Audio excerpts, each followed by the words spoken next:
Bom dia, boa tarde, boa noite, sejam bem-vindos a mais um vídeo aqui no canal. Eu me chamo Abner e nesse vídeo a gente vai continuar nosso nossa prova do IBGE para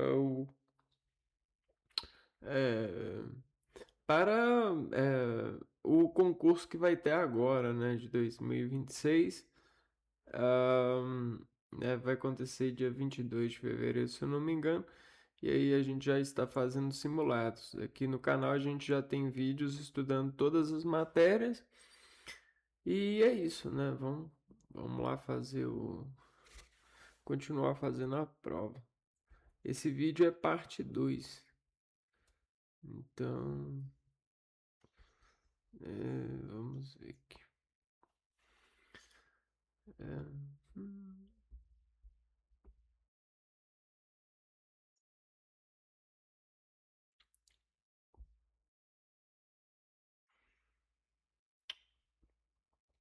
a prova que a gente está fazendo.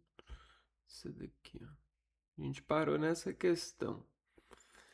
A gente já fez as questões de português e de matemática no vídeo anterior, e aí a gente já entrou na parte das questões que envolvem código de ética, legislação.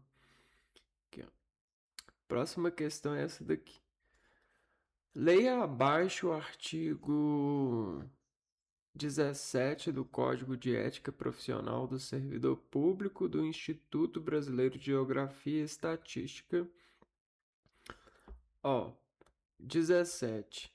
A Comissão de Ética do IBGE incumbe fornecer, quando necessário e a quem de direito, os sobre a conduta ética dos servidores da casa, para o efeito de instruir e fundamentar e para todos os demais procedimentos próprios de servidor público no âmbito do IBGE. Então, quando necessário, e a quem de direito os procedimentos, com certeza não, né? Os procedimentos, os cadastros, ó. Incumbe fornecer, quando necessário, e a quem de direito os sobre a conduta ética, os procedimentos, os processos, os lançamentos, os cadastros. Pode ser os procedimentos dos servidores da casa.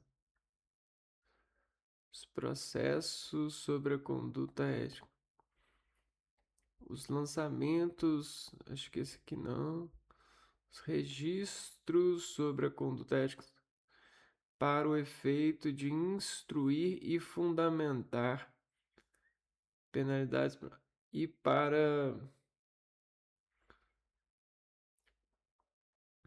para todos os demais procedimentos próprios da função da carreira.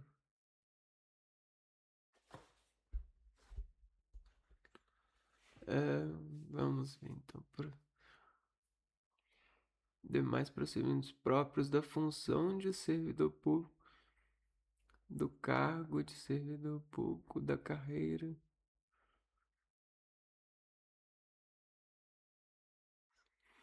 Eu acho que a letra A não seria. Processos.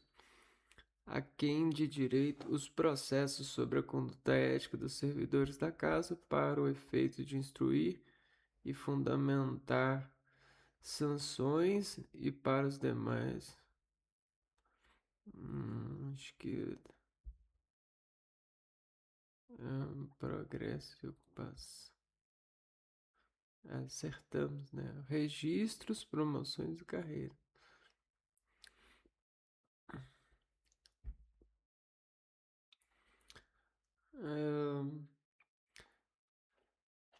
Vamos lá, essa aqui é sobre geografia. O sistema hídrico brasileiro é dividido em 12 regiões hidrográficas, sendo que cada uma dessas regiões compreende uma ou mais bacias hidrográficas. Sobre as regiões hidrográficas e bacias hidrográficas brasileiras, assinar a alternativa correta. Todas as 12 regiões hidrográficas brasileiras possuem o mesmo nome de seus principais rios? Não. As regiões hidrográficas são sempre compostas por apenas uma única bacia hidrográfica? A região hidrográfica São Francisco não pode ser considerada totalmente brasileira, pois lá na recente do Rio São Francisco não se localiza no Brasil.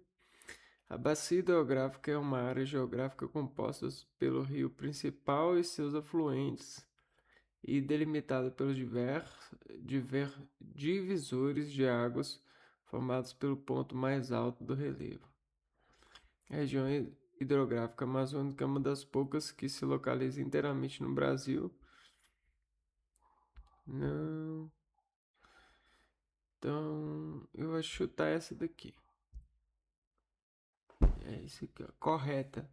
A bacia hidrográfica é uma área geográfica composta pelo rio principal e seus afluentes e delimitado pelos divisores de águas formados pelos pontos mais altos. De acordo com a Agência Nacional de Águas, ANA, é possível classificar os usos que se faz das águas brasileiras em dois tipos. Um uso é considerado consultivo, não consultivo, não consultivo, consumível ou consultivo. É considerado quando a água retirada é consumida. Então, isso aqui é consultivo, né?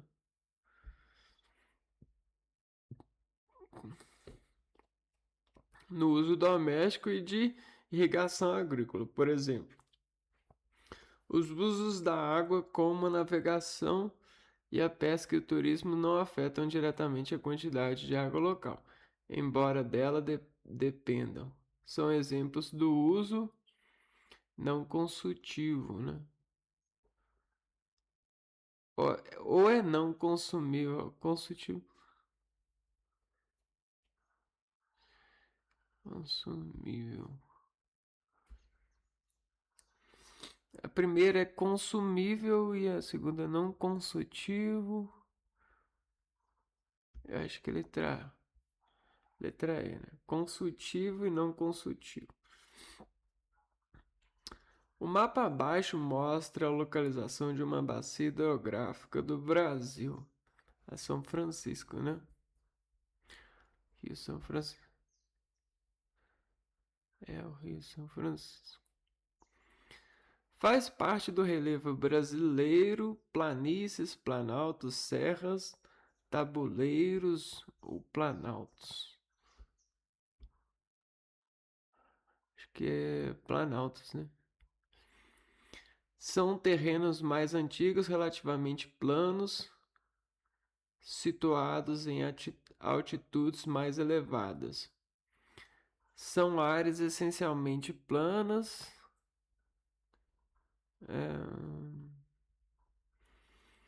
Acho que é planícies. Formada a partir da deposição de sedimentos provenientes de áreas mais elevadas. Então a gente tem planaltos e planalto e planícies, né? Os hotspots são locais do planeta com uma grande biodiversidade, mas que foram devastados pela ação antrópica. O Brasil abriga 2 hotspots. A Mata Atlântica é um. E o... Deixa eu ver aqui.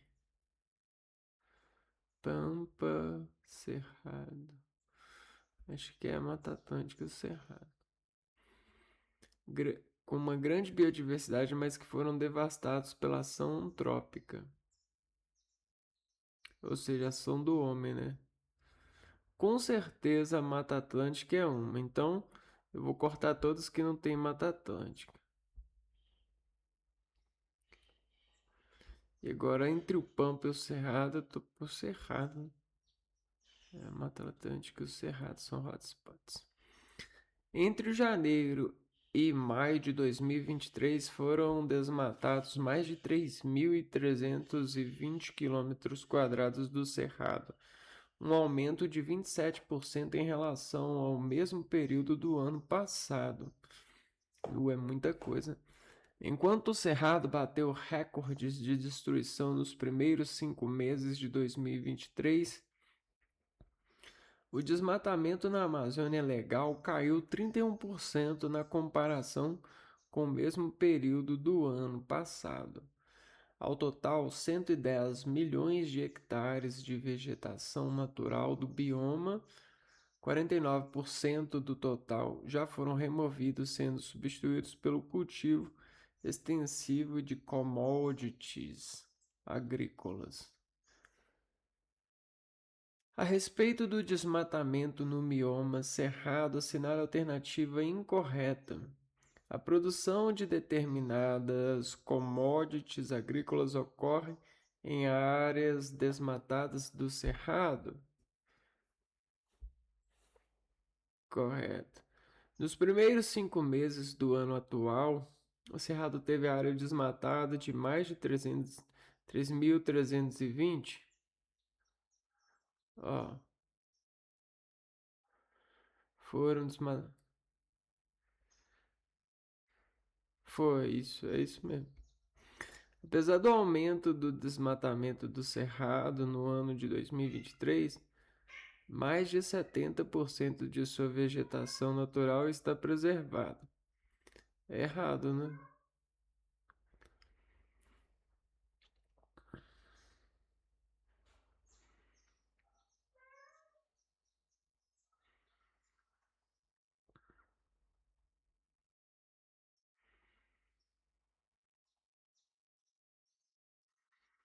Vamos ver as outras. Entre janeiro e maio de 2023, o desmatamento da Amazônia Legal caiu 31% em relação a 2022, diferente do que ocorreu com o Cerrado. Entre janeiro e maio do atual ano, o aumento do desmatamento do Cerrado foi de 27% em relação a 2022. Correto. Então essa aqui seria errada. De acordo com as coordenadas geográficas, os paralelos meridianos ou pontos geográficos são linhas imaginárias que cortam a Terra no sentido norte-sul. Então, se corta norte-sul, são as paralelas, né?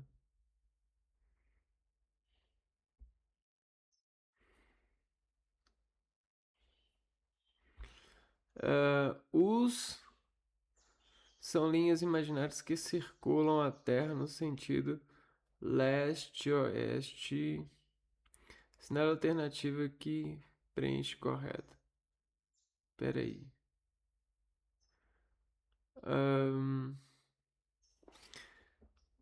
Espera aí, lá. Linha do Equador, meridiano de Greenwich, meridiano de... acho que é isso mesmo. Paralelos e meridianos. Caraca, eu confundi, né? É meridianos e paralelos. Então peraí, confundi. Os meridianos são as linhas imaginárias que cortam a Terra sentido norte-sul, e os paralelos são linhas imaginárias que circulam a Terra. Ok. Não, troquei as, as bolas, né? Todas as altitudes são contadas a partir do nível médio dos mares, determinado por medições feitas pelos marégrafos em diferentes pontos do litoral. Nos mapas, a altitude pode ser representada por uma escala de cores que varia de verde ao marrom. Assinale a alternativa que indica um tipo de mapa que apresenta a variação de altitude pelo método de escala de cores de forma correta.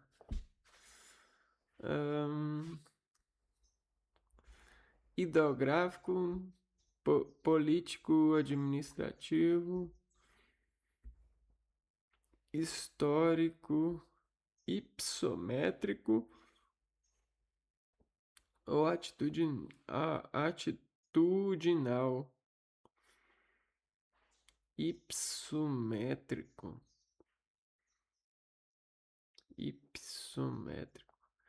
Oxe, eu não tô conseguindo entender. Vou marcar atitudinal, mas eu não sei. Ah, é ipsométrico. Não sei o que é atitudinal aqui. Vamos pesquisar rapidinho aqui. Mapa atitudinal.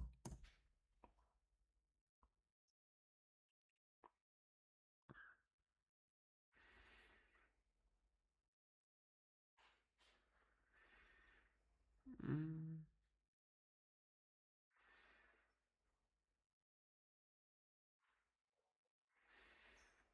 hum, foi o que eu imaginei. Então, latitudinal representa a atitude de cada pessoa, né? É o ipsométrico. Poxa, eu até sabia disso, mas eu quis marcar outra para errar agora, né? Os cartógrafos trabalham com uma visão reduzida do território, sendo necessário indicar a proporção entre a superfície terrestre e a representação. Esta proporção é indicada pela escala. Assinale a alternativa incorreta. Nos mapas, as escalas podem ser representadas em forma numérica ou gráfica.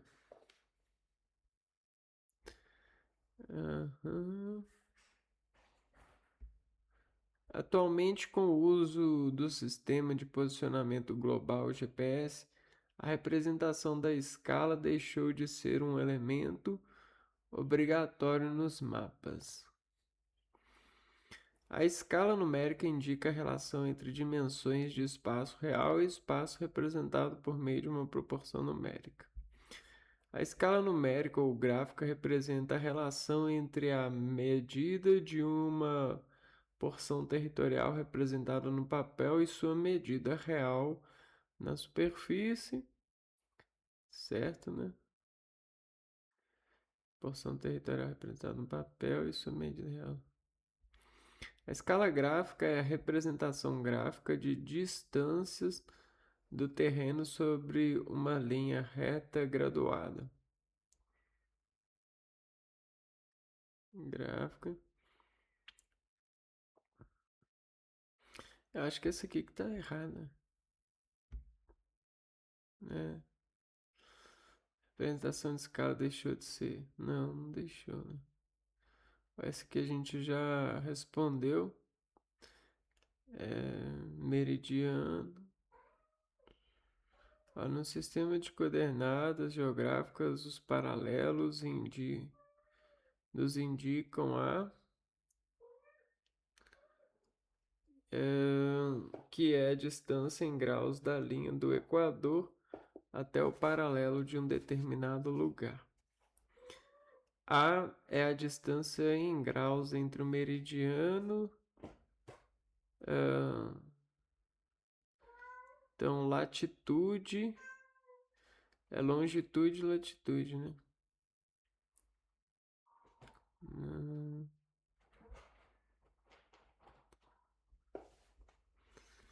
Entre o meridiano.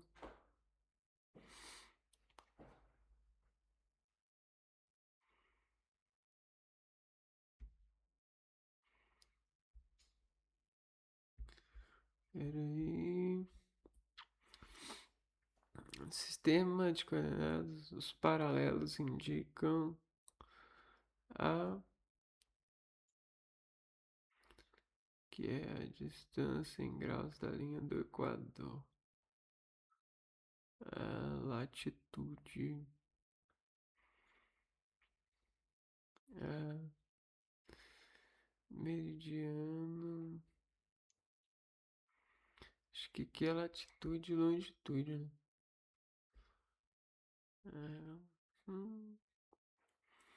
Questão anulada. O Brasil é uma república federativa organizada política e administrativamente em estados, municípios e distritos. Para administrar o país existe uma divisão hierárquica em governos: nacional, federal. Os 26 estados brasileiros, além do Distrito Federal, compõem a República Federativa do Brasil. Pois existe um em governos nacional, estatal e municipal, federal, federal, estatal, municipal,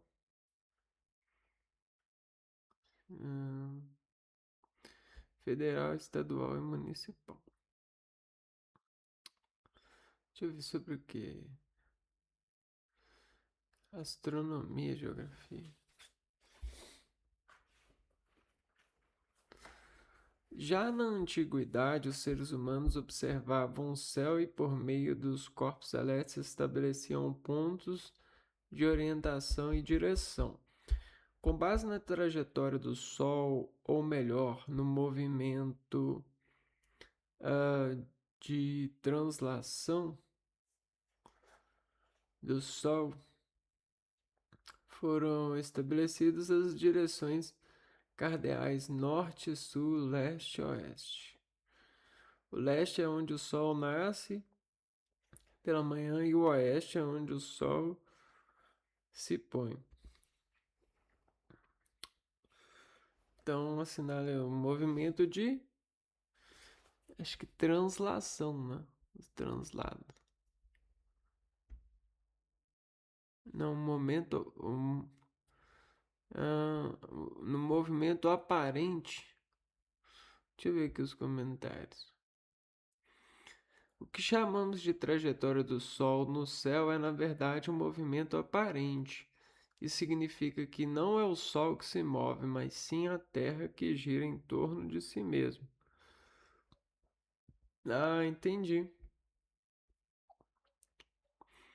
De acordo com os resultados do Censo Demográfico de 2022, há 23,8 pessoas por quilômetro quadrado no país.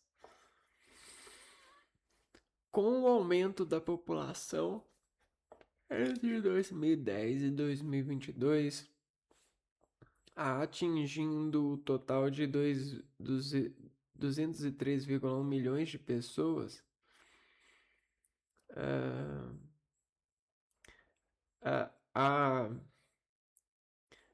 do país passou a 22,33 tons por quilômetro quadrado. A concentração urbana, taxa de natalidade,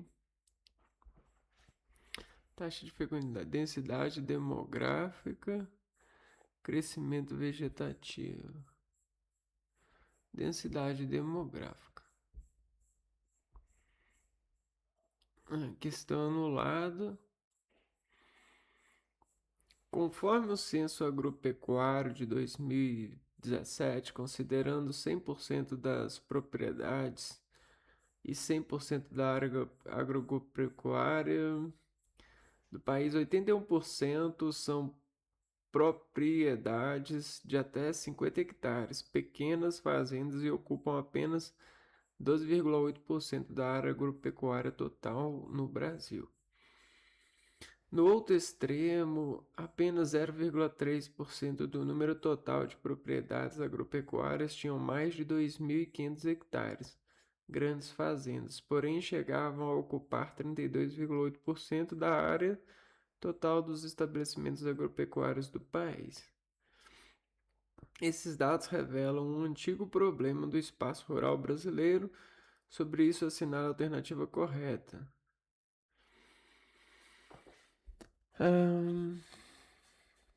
Deixa eu ver aqui de novo. Censo agropecuário. Tá. 100% das propriedades. Propriedades de até. Então, concentração fundiária, né? Revolução Verde. Deixa eu ver. Antigo problema do espaço rural brasileiro. O problema é o agronegócio? O problema é a Revolução Verde? Fronteira agrícola? Não, concentração fundiária. No Brasil, por séculos, a população rural foi maior que a urbana.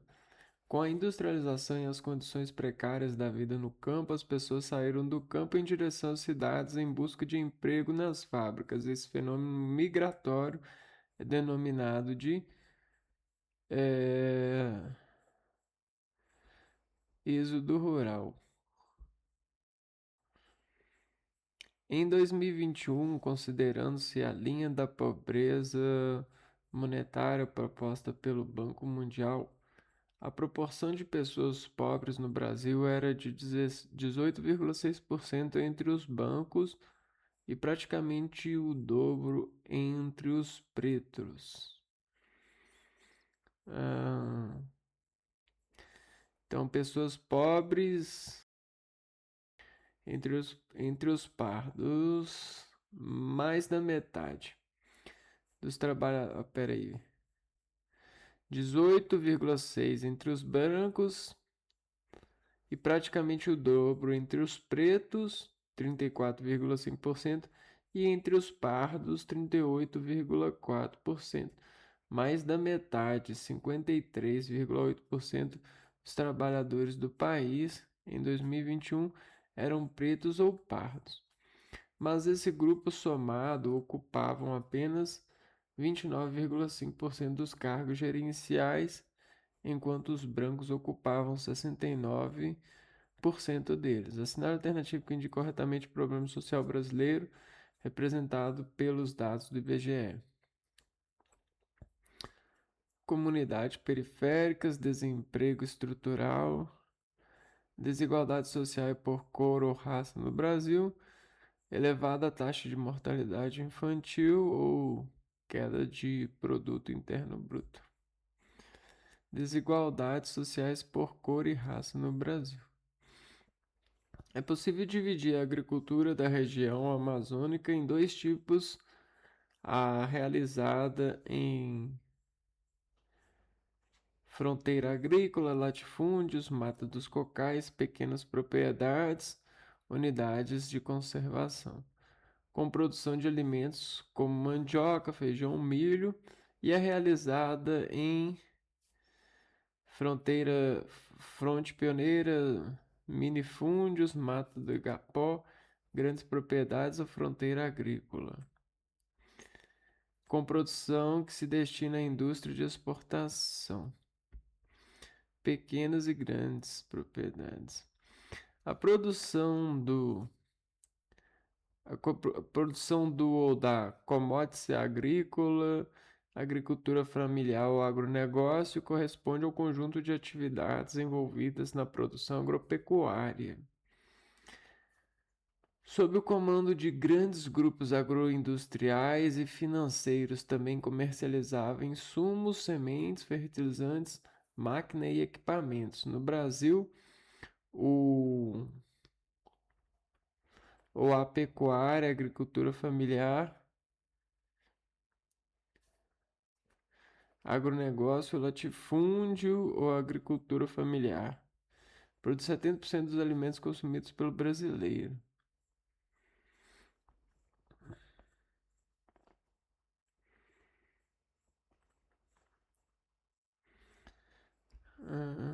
Acho que é o agronegócio e deixa eu ver. latifúndio, né? Produção do agronegócio corresponde ao conjunto de atividades envolvidas, tá?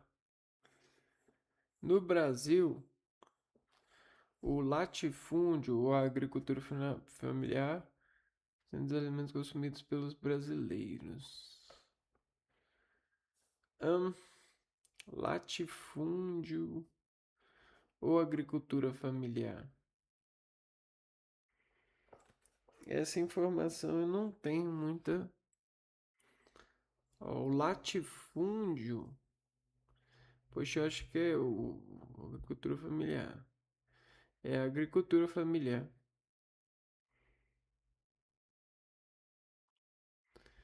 Vamos. Acabamos aqui, terminamos.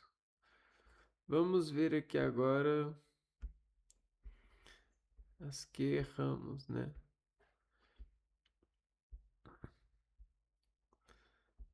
Então de 60 questões, vamos aqui, ó. Errei. Vamos filtrar aqui. Filtrar. A gente foi bem demais, né? Vamos pôr que a gente errou umas 11. A gente tá muito bem, né? Em relação à concordância, assinale a alternativa incorreta.